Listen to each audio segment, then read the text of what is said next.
parti, vas-y. Bonjour Virgile. Bonjour Gabi. Bonjour tout le monde. Nous sommes Gabriel et Virgile. Nous sommes des parents séparés. Nous étions en couple pendant 13 ans. Nous avons 2 enfants et nous nous sommes séparés il y a maintenant 2 ans. Nous avons choisi de faire ces vidéos pour partager notre expérience de la séparation, mais aussi de la parentalité et comment nous avons choisi de vivre cette parentalité-là pour nous, pour chacun individuellement, pour nous en tant que parents, mais également pour nos enfants. Voilà. Merci Gabi. Moi c'est Virgile, elle c'est Gabi, vous avez compris.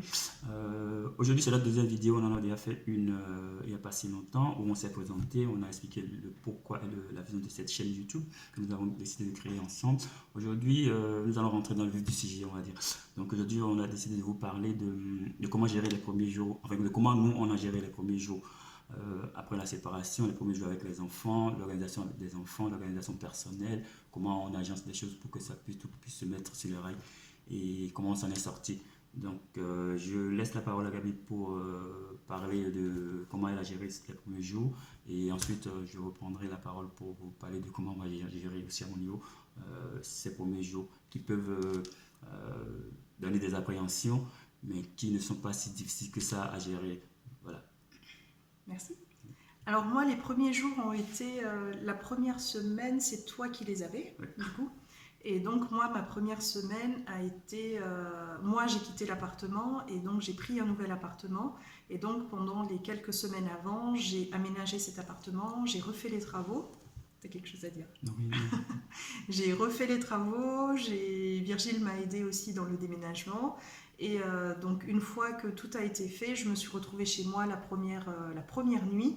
Et voilà, c'est première nuit sans les enfants, première nuit toute seule. Et voilà, pour moi, ça a été très intéressant à vivre parce que justement, je me retrouvais moi en tant que femme, toute seule, célibataire, sans enfants. Et je me suis réveillée pour la première fois depuis 8 ans, puisque notre grand a bientôt 9 ans. Donc je me suis réveillée naturellement sans réveil à 11 heures. Et donc je me suis rendu compte que j'étais vraiment épuisée de toutes ces nuits, des réveils, voilà, toutes ces nuits de parents où on se réveille, où on est réveillé pour la couverture la couverture qui tombe ou pour un verre d'eau ou pour un pipi au lit, et j'ai vraiment bien dormi et voilà. Et en fait, les enfants ne me manquaient pas dans le sens où je me retrouvais moi-même et j'avais beaucoup de choses à faire, j'avais beaucoup de tâches administratives à faire, et donc il n'y avait pas cette sensation de manque. Après, moi je te coupe pas, il y a juste une précision.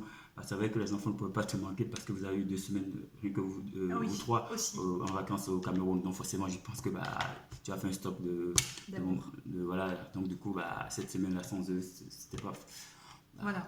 J'avais fait, c'est vrai que juste avant, j'avais fait 3 semaines toute seule avec eux en vacances. Et donc, du coup, enfin, toute seule, j'étais partie à l'étranger avec eux. Et donc, j'avais eu l'opportunité d'être avec eux pleinement. Et donc, quand je suis revenue, cette semaine-là, je l'ai vraiment vécue pour moi. Et j'ai vraiment redécouvert qui j'étais, ce que j'aimais. Parce que ne serait-ce que choisir de la vaisselle, choisir des choses, on n'a plus l'habitude de choisir tout seul.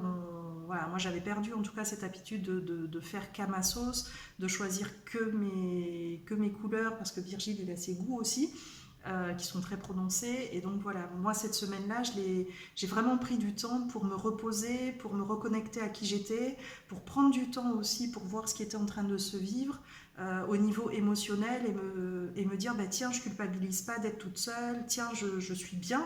Et voilà, sortir de toute cette culpabilité de maman, de dire je devrais être avec mes enfants du 100% et tout ça. Donc moi, je l'ai vraiment vécu comme ça sur cette semaine-là, comme un moment pour moi à moi. Mais ça, c'est parce que ça me correspond aussi, parce que j'ai cette personnalité-là. Et donc cette semaine-là a été, je sais pas, je me rappelle pas si on s'est appelé la semaine, on a peut-être appelé les enfants, je sais plus. J'ai dû appeler peut-être les enfants vers le jeudi ou le vendredi. Voilà, pour prendre des nouvelles, savoir comment ils allaient. Et puis aussi, ce qui est facile pour moi, c'est que j'ai confiance en Virgile et que je sais qu'il s'en occupe bien et je sais que s'il y a un problème, il n'hésitera pas à m'appeler. Donc il y a aussi ça qui pour moi en tout cas a facilité de me dire que même si on n'est plus séparés, il y a cette... Même si on est séparés. Même si On est séparés. Non, mais même, c'est quoi? Même si on n'est plus séparés. J'ai dit ça. Même si on est séparés, moi je me suis embrouillée là. C'est pas vrai. Même si on est séparés, il y a quand même ce truc-là qui fait que tu es capable de me poser des questions et de. Voilà. On est en tout cas, il y a pas de froid. À toi. Alors moi, j'avais les enfants les premières semaines, la première semaine. Donc du coup, j'avais quelques appréhensions puisque c'était aussi la semaine de la reprise de l'école. Donc il fallait gérer les matins, le réveil, le petit déjeuner, comment on appelle, l'habillement. Surtout que notre deuxième, il avait 3 ans ou un peu moins de 3 ans. Donc du coup, s'habiller tout seul n'était pas évident. Donc, du coup, ouais, j'appréhendais un peu, mais bon, ça s'est super bien passé. Les enfants ont été géniaux parce qu'ils se sont réveillés à l'heure, on a tout fait, on s'est préparé, on est parti, et puis ça s'est bien passé. Ça n'a pas été compliqué pour moi parce que c'est vrai que dans ces situations, on a peur de se sentir perdu, de ne pas savoir quoi faire. Mais moi, ça a été assez facile. Ça a été assez facile dans le sens où tout ce que je devais faire avec les enfants, c'est des choses que je savais faire forcément. Donc, du coup, le fait de petit déjeuner, prendre soin d'eux, les laver, et puis voilà, tout ça, c'est des choses que je savais faire. Donc, forcément, ça n'a pas été très, très compliqué pour moi à le faire. Mais j'avais quelques appréhensions, surtout comment sur les sorties d'école, parce que je me disais, bon, c'est des enfants, comme c'est Gabi qui avait l'habitude d'aller les chercher à l'école, aux sorties d'école, donc je me disais, quand je vais les chercher, peut-être que j'aurai la réflexion du genre, ah oui, je m'attends, c'est le moment qu'ils doivent venir nous chercher, et tout ça. Mais les premiers jours, ça n'a pas été le cas. Je les suis allé les chercher, on est rentré, on a, euh, on a bien discuté, on avait notre petite routine où on s'amusait, ils aiment bien la bataille des guilis, donc quand on rentrait, on faisait la bataille des guilis, on s'amusait, et puis s'ils avaient envie d'appeler Gabi, ils me disaient, et puis voilà, euh, on l'appelait Gabi. Voilà, ma première semaine n'a pas été compliquée. C'est ensuite, j'embraye sur les semaines après, puisque bon, on a décidé de vous parler de comment gérer les semaines après, les premières semaines après. C'est plus, je crois, 3 semaines ou 1 mois après que les difficultés ont commencé. C'est des difficultés que je n'avais pas vu forcément venir. Donc du coup, voilà, je vais à l'école, chercher Aidan, Eliam, il s'appelle Eliam, un jour, je ne sais plus si c'était le lundi ou si c'était le mardi. Et puis à la sortie des classes, Aidan qui me dit, non, je pensais que c'est moi qui allais venir me chercher. Bon, ok, tu pensais non. Bon, tu te dis, bon, écoute, c'est pas grave. Et je lui dis, mais non, non, ça c'est ma semaine, c'est pas la semaine de maman. Et il me dit, non, moi je préfère que ce soit maman. Bon, c'est pas grave. Je me suis dit, bon, voilà. C'est vrai que quelque part ça fait mal. Tu te dis, bon, je viens le chercher, il me dit ça, donc forcément, on prend un coup. Mais c'est là où se trouve comment on appelle, toute la subtilité de la situation quelque part. C'est-à-dire de ne pas le prendre mal en fait. De ne pas le prendre pour soi. Voilà, de ne pas le prendre de façon personnelle. Et voilà. Et donc, c'est ce que. Enfin, je ne l'ai pas fait tout de suite en fait. J'en ai discuté après avec Gabi et qui m'a dit que elle trouvait normal que ce soit ça. Et puis bon, je me suis dit, bon, écoute. En fait, parce qu'il a 3 ans et qu'il a des besoins qui sont différents et il est capable de les exprimer. Et voilà, il a passé aussi beaucoup de temps avec moi. J'ai pris un congé maternité et parental. Donc j'ai passé 3 ans exclusifs quasiment avec lui. Donc c'est normal aussi que pour lui, la séparation soit plus compliquée, surtout qu'il n'a pas la notion du temps. En fait, il n'a pas la notion d'1 semaine, 2 semaines, 1 semaine, 2 semaines. Mais ça s'est mis après rapidement en place. Oui, tout à fait. Donc, du coup, c'est vrai que, comme je le dis, pour une première fois, ça, voilà, comment on appelle, euh, ça fait bouger des choses en nous. Et donc, toute la semaine, ça a été comme ça. Et la maîtresse, ça a même été, s'est sentie même obligée de me dire à un moment donné, il me fait ça tout le temps. Même avec maman, quand maman, elle a dit qu'il préfère que ce soit papa. Mais j'ai compris que c'était pour me mettre un peu plus à l'aise qu'elle avait dit parce que moi, il disait pas ça. Voilà. Donc, du coup, moi, j'ai compris que la maîtresse se sentait à l'aise. Donc, forcément, bon, c'est pour essayer comment on appelle, d'attendrir la situation et de ne pas me faire me sentir coupable. Mais moi, je ne me sentais pas coupable. C'est quelque chose que j'ai compris avec le temps parce que j'ai compris que il fallait prendre ce qu'ils disaient pour ce qu'elles sont en fait. Ces paroles pour ce qu'elles sont, c'est des paroles d'enfant. Un enfant et qui. son ressenti. C'est son Son ressenti. ressenti, voilà, c'est un enfant qui exprime un besoin. Et voilà, après j'ai pris le recul et puis je me suis posé des questions. Et effectivement, c'est vrai qu'en réfléchissant, je me suis dit, bon, c'est peut-être, ces paroles sont peut-être un SOS qui me lance pour me demander peut-être d'ajuster ma façon de me comporter avec lui ou de voir comment je pourrais faire pour que on puisse trouver un équilibre entre nous. Et effectivement, j'ai essayé de faire les choses autrement.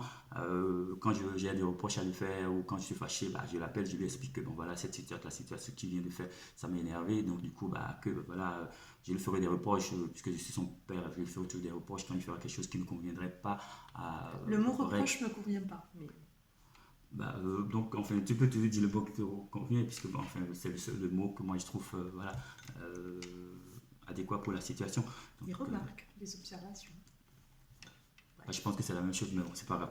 Bref, comme tu l'as dit. Donc voilà, et puis après, on a trouvé notre routine. Et c'est là où on se rend compte que les enfants, des fois, ils ont juste besoin qu'on modifie un petit quelque chose ou qu'on ajuste un petit quelque chose pour que tout puisse rentrer dans l'ordre. Puisque je me rappelle, il y a une semaine où il a commencé, je crois, un lundi ou un mardi. Et puis, puisque quand on rentre de l'école, je les laisse, qu'on appelle, s'amuser un tout petit peu. Et puis, je prépare. Qu'on doit manger et ensuite je le lave parce que lui il ne pouvait pas se laver et donc un jour je le lavais et je l'ai sorti après l'avoir lavé, je l'ai sorti du bain pour voilà, le mettre sur le tapis pour l'essuyer et là je finis de l'essuyer et à un moment donné il me prend la tête et puis il me fait un bisou et il me dit là papa tu m'as beaucoup manqué et là ça vous tu te dis ouf, voilà j'ai réussi quelque chose et bien tu te dis quand même bon écoute c'est la première fois on va voir si ça va continuer et c'est vrai que toute cette semaine là ça a été quasi systématique à chaque fois que je le sortais du bain pour l'essuyer c'était la même remarque avec le petit bisou sur la joue et c'est vrai que je me suis dit yes j'ai quand même voilà je suis arrivé quand même à gérer cette situation là parce que ça n'a pas été facile pour moi au départ mais bon que j'ai quand même réussi à gérer la situation à renverser la peur à le mettre sans doute en confiance et à lui faire comprendre que bon il pouvait avoir confiance il pouvait me dire ce qui lui manquait, ce qu'il voulait qu'on fasse. Et on essaiera toujours de trouver, comment on appelle, un terrain d'entente, ou enfin un terrain d'entente. On essaiera toujours d'ajuster, de trouver la meilleure façon pour nous de fonctionner. Donc voilà ce que moi je peux dire par rapport aux premières semaines après la séparation. Je ne sais pas si Gabi a des trucs à ajouter, Ouais. puisqu'elle n'a parlé que de sa première semaine, mais il y a eu d'autres semaines après celle-là. Ouais. Donc, Alors, déjà un petit résumé, c'est si vous hésitez à vous séparer ou si vous êtes en cours de séparation, il y a aussi toutes ces projections qu'on se fait en tant que parents sur est-ce qu'on fait bien pour nos enfants, comment nos enfants vont le vivre et tout ça. C'est que des projections, c'est que des peurs et en fait les enfants ils s'adaptent, les enfants ils voient qu'on est bien et eux c'est ce dont ils ont besoin d'être rassurés. Ils auront toujours cette envie de leur couple parental, ils auront toujours envie d'avoir leurs parents comme c'était avant, mais en tout cas les enfants ils s'adaptent. Moi autour de moi il y a énormément de gens qui sont séparés et tous les enfants ont réussi à s'adapter, mais ne pas rester dans une situation ou ne pas en tout cas appréhender l'après du fait des enfants parce que c'est une fausse excuse, c'est une fausse... c'est pas vrai en fait, vous cachez derrière les enfants. Les enfants n'ont rien à voir avec où est-ce que vous en êtes. La deuxième chose, c'est pendant les premières semaines de la séparation, c'est vraiment prendre ce temps pour un peu se recentrer sur soi, se recentrer sur soi et apprendre à se connaître. Parce que quand on a été avec quelqu'un pendant X années, on prend un peu de cette personne, on se moule une troisième personnalité et c'est ce truc-là qui a changé, enfin qui a prendre le temps de revenir à soi. Donc, quelle que soit votre situation, ne projetez pas, vous ne savez pas comment ça va se passer. Par contre, le fait d'avoir envie que ça se passe bien, c'est déjà, j'ai envie de dire, 50% du chemin. 50% du chemin, le reste c'est l'entraînement, la motivation. Et ensuite, centrez-vous sur vous, centrez-vous sur vous. Euh, Pareil, moi, sur les semaines après, moi, c'était plus avec le grand, où il y avait vraiment des questions. Il a posé énormément de questions sur pourquoi, qui a voulu se séparer, pourquoi on en est arrivé là, est-ce qu'on avait vraiment essayé, est-ce qu'on a... Enfin voilà, pour lui, si on voulait vraiment essayer, on aurait pu faire encore plus. Voilà, il avait plein de questions sur sa famille, sur comment ça se passerait, comment ça va se passer quand chacun reprendra sa vie, quelles seront les relations avec les frères et sœurs, s'il y avait des frères et sœurs, s'il y avait d'autres enfants, enfin voilà, il a posé énormément de questions. Il a posé aussi la question qui, moi, m'a surprise parce que du coup, ça m'a mise devant un truc que je m'étais jamais posé la question. Si toi, tu rencontres quelqu'un, moi, je rencontre quelqu'un, quel est le lien de parenté entre la personne que toi, tu as rencontrée et moi? Et en fait, dans le dictionnaire, ça n'existe pas. Le lien de parenté entre deux femmes de deux ex, ça n'existe pas. Entre toi et eux, ça sera belle-mère. Entre moi et eux, ça sera beau-père. Mais entre nous deux, les deux femmes, les deux hommes, ça n'existe pas. Donc moi, ça m'a aussi permis de me questionner.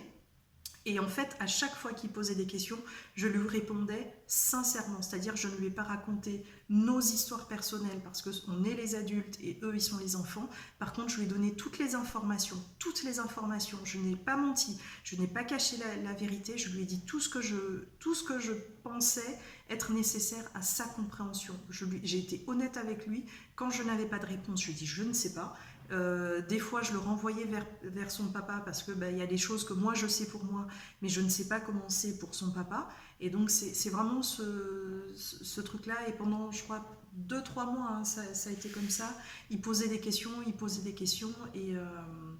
voilà. Et moi, pour moi, l'honnêteté est important. Et du coup, j'ai toujours répondu. Le petit a posé très peu de questions. Aidan a posé très peu de questions. Voilà, Aidan a plutôt posé des questions sur pourquoi est-ce qu'il ne peut pas être tout le temps avec moi et pourquoi est-ce que des fois il doit être avec son papa, mais ça c'est pareil, voilà, c'est parce que son papa l'aime aussi et que son papa a besoin de passer du temps avec lui, et donc pour l'instant c'est comme ça, et puis si à un moment il a besoin que ce soit autrement, mais on verra comment faire pour que ce soit autrement. Oui, pour finir ce que tu as dit, pour rebondir sur ce que tu as dit, je trouve que c'est très important. Il est même impérieux, je dirais, de ne pas mêler les enfants aux histoires d'adultes. Parce que pour notre part, à nous, c'est vrai que on a été, on n'a pas expliqué aux enfants les raisons qui nous ont réellement poussé à nous séparer. Parce que ce n'est pas, je pense que ils n'ont pas besoin de le savoir. En tout cas, pas pour l'instant. Et toute cette période avant a été complètement transparente pour eux, c'est-à-dire ils ont rien vu, rien entendu, et voilà, on échangeait, on parlait, on faisait nos discussions une fois que tout le monde était couché et qu'on pouvait parler librement. Pardon, je t'ai coupé. C'est pas grave, non, tu as dit ce que je voulais dire aussi. Et c'est ça, donc je disais que faut éviter de les, comment on appelle, de les mêler aux discussions de grands. Il faut juste leur dire, voilà, nous dans notre cas on leur a dit qu'on s'est séparés parce qu'on n'arrivait plus à s'entendre. Et que quand on ne s'entend plus, c'est pas la peine de rester ensemble, on n'est pas allé plus loin. Et tout que c'est quand même mieux que de dire papa m'a fait ci ou maman m'a fait ci. Donc quelque part quand on commence à dire ça, c'est qu'on leur demande quelque part de prendre position. Et quand ils commencent à prendre position, forcément, je pense que à l'après devient plus compliqué à gérer pour le parent qui serait entre guillemets fautif aux yeux des enfants. Donc je pense qu'il faut complètement éviter de les mêler voilà, à cette discussion d'adultes. Voilà. Et puis après, tu parlais voilà, la question que Diane t'a posée. Moi aussi, c'est des questions qu'il m'a posées. Donc du coup, j'ai essayé de lui répondre comme je pouvais. Quand je ne pouvais pas, je lui disais franchement que je ne sais pas. Et que je vais peut-être me renseigner pour pouvoir lui apporter des réponses. Donc voilà, c'est assez important de ne pas les mêler du tout. Et nous, par exemple, vous n'êtes pas obligé de faire comme nous, mais nous, on a une façon particulière de gérer l'après-séparation, parce que on s'est séparés en 2018, mais par contre, on est resté ensemble plus d'1 an. Dans le même appart, on dormait dans le même lit, mais nous, on savait qu'on était séparés, mais par contre, ça nous a permis aussi de poser de poser les bases du futur, de choisir le moment idéal pour pouvoir parler aux enfants. De pouvoir tout préparer, de pouvoir, par exemple, Gabi qui devait chercher un appart, quel est le temps de chercher un appart. Et ça aussi, c'est une astuce, quelque part, je pense, dans les. Quand c'est possible. Ça, c'était aussi possible parce qu'on arrivait à discuter. Donc, quand c'est pas possible. Voilà, quand je parlais d'astuce, c'était pas par rapport au fait qu'on soit restés ensemble. L'astuce, c'est par rapport au fait d'aider l'autre qui doit chercher un appart à trouver un appart, de l'aider dans ses recherches, d'être présent quelque part. Je trouve que il y a une transition en fait. Voilà, il y a une transition à faire. Et je pense que la faire à deux, c'est que ça permet de mieux préparer l'après. Et donc de mieux pouvoir vivre l'après, de façon sereine. Et donc voilà, enfin, après, tout ce qu'on vous dit, c'est des trucs qui s'adaptent à nous. On ne dit pas que c'est la meilleure de faire les choses, non pas du tout. C'est juste, on fait un partage d'expérience quelque part. Donc nous, on dit ce qu'on a fait dans notre cas. Mais vous avez la possibilité de faire en fonction de votre situation. Il y a aussi le fait qu'on a toujours pris en compte le fait que, à la base et pendant très longtemps, il y a eu de l'amour et du respect, et ces deux choses-là, on a voulu le maintenir dans la séparation aussi. C'est-à-dire qu'on ne pouvait pas effacer, en tout cas, on a décidé, enfin il me semble, on a décidé qu'on ne voulait pas faire les choses n'importe comment, rayer tout ce qui s'était passé parce qu'on ne s'entendait plus, mais juste voilà, accompagner la transition, accompagner les autres. Moi j'ai pris aussi, j'avais décidé consciemment de prendre le temps pour de mettre du temps aussi à partir pour permettre la transition, pour que l'autre puisse accepter, pour que voilà, Virgile puisse aussi avoir le temps de s'adapter. Et voilà, c'est les choses qui sont importantes et chacun s'accompagne comme ça. Mais ça, c'était possible parce qu'on l'a décidé et qu'on a voulu que ce soit comme ça. Parce que c'était hors de question pour l'un ou pour l'autre de claquer et de mettre l'un ou l'autre à la porte. Et voilà, on n'a pas vécu comme ça notre couple et c'était hors de question de vivre notre séparation comme ça. Oui, tout à fait. Je rebondis sur ce qu'a dit Gabi. Après, je pense que quelle que soit votre personnalité, puisque nous, enfin, c'est notre cas, nous, mais quelle que soit vos personnalités, je pense que fonctionner comme ça pourrait vous aider à, comment on appelle, à mieux gérer l'après. Parce que je pense que les tensions commencent à se cristalliser à partir de ce moment-là, pendant cette période de transition-là. Donc, si vous arrivez à la gérer de façon simple, sereine, apaisée, je pense que la suite va être c'est très facile. Et c'est vrai que une personne avec qui tu as vécu longtemps, tu ne peux pas effacer ça de ta vie quelque part. Surtout quand il y a des enfants. En plus, il y a des enfants. Donc, il y a ce lien-là qui vous unit toujours. Les enfants vont toujours vous réunir, quelle que soit la situation. Donc, il vaut mieux vivre dans une ambiance calme, douce, entre guillemets, pour pouvoir avoir le temps et l'opportunité de gérer la situation des enfants après, que d'être dans une situation conflictuelle qui ferait que après vous ne pouvez pas vous parler alors que vous avez des enfants et que vous êtes obligé de les gérer à deux quelque part. Même si vous vous mariez ou vous remettez en couple chacun de votre côté, les enfants sont là et tout ce qui concerne les enfants, c'est à deux qu'on va les régler. Donc forcément, pour pouvoir en parler de façon simple et calme, je pense que cette transition-là, elle est très importante à gérer. Et quelle que soit la rancœur qu'on pourrait avoir ou bien l'ego qu'on pourrait avoir, il serait, je dirais, impérieux ou judicieux de gérer cette transition-là de façon douce, je vais dire douce, calme. Douce pour soi et pour déjà pour soi-même. Voilà, pour soi-même. Parce que c'est quand même des transitions de vie, c'est des changements qui sont importants, qui peuvent être qui peuvent avoir des impacts financiers, administratifs. Là, nous, on est organisé sur 3 communes parce que ça s'est fait comme ça. Enfin voilà, c'est toute une organisation qui est à revoir. Et donc, le plus on va à la simplicité et le plus pour soi-même, pour son équilibre mental, voilà. Si jamais, si on n'avait pas réussi à discuter, avocat et puis basta. Hein. Tu vois. Tout à fait. Simplicité et justement, c'est ça en fait. Je pense que pour donner un exemple tout simple, au départ, on était. Vous savez qu'on dans les premières discussions, j'avais dit à Gabi que elle m'avait proposé d'avoir les enfants la garde exclusive et que je puisse les voir, je crois, tous les 2 week-ends par mois, et puis les grandes vacances et les vacances. Et j'étais d'accord, parce que c'est vrai que c'est une situation qui m'arrangeait. Mais finalement, j'ai réfléchi et je me suis dit non, non, je peux pas parce que mes enfants, je suis trop attaché à eux. Donc je me dis non, j'ai réfléchi, je lui ai dit non, j'ai réfléchi, je peux pas. Je préfère une semaine sur deux, garder alterner une semaine sur deux. Je lui ai expliqué les raisons, je lui ai dit les enfants, moi je suis très attaché à eux, donc je reste là. Parce que c'est vrai que j'étais censé retourner en région parisienne parce que cette situation-là me permettait de retourner en région parisienne. Mais à toute réflexion faite, je me suis dit bon, je ne vais pas privilégier le professionnel sur ma vie privée, sur la vie de mes enfants. Quelque part, si je ne suis pas bien dans ma vie privée, ma vie professionnelle va en partie. Donc j'ai décidé que non, c'est une garde alternée. Et donc je lui en ai fait pas. Et puis on a décidé que ça allait être une garde alternée. Et on avait été tenté d'aller devant le juge parce qu'on s'est dit, bon, il pourrait y avoir des problèmes derrière, des problèmes pour gérer et tout. Mais finalement, en tant que personne responsable, et nous-mêmes en étant juristes tous les deux, d'ailleurs, on s'est dit, bah, ça ne servait à rien quelque part. Parce que bah, finalement, c'est une situation qu'on peut gérer entre nous. Et puis on s'est posé, on a réfléchi, et on a défini les semaines.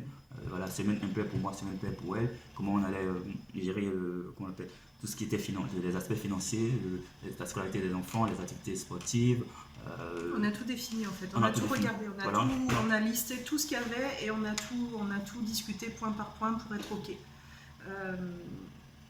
Je voudrais compléter. Oui, oui. En tant que femme, la garde alternée est quelque chose d'un peu compliqué à mettre en place, à accepter, parce que voilà, notre rôle de maman, l'éducation et tout ça, mais en fait dans la mise en pratique, dans la réalisation, c'est quelque chose qui, en tout cas moi je le vis comme ça, et je sais que dans mon entourage il y a aussi des gens qui le vivent comme ça, c'est une organisation du temps qui permet réellement, mais je pense en tant que papa et d'homme aussi, hein, qui permet vraiment un équilibre entre vie privée, vie professionnelle. C'est-à-dire que moi, il y a une semaine qui est consacrée à ma vie de famille et une semaine qui est complètement consacrée à mon travail. Voilà, je suis en libéral, je suis à mon compte, je travaille de chez moi. Et donc, il y a une semaine qui est exclusive où je suis à plein temps femme et chef d'entreprise. Mais voilà. Oui, tout à fait, oui. Je suis d'accord avec toi sur ce point-là. C'est-à-dire, c'est vrai que la garde alternée a cet avantage indéniable de pouvoir avoir une semaine pour soi, s'occuper de ses propres affaires, des démarches qu'on aurait à faire.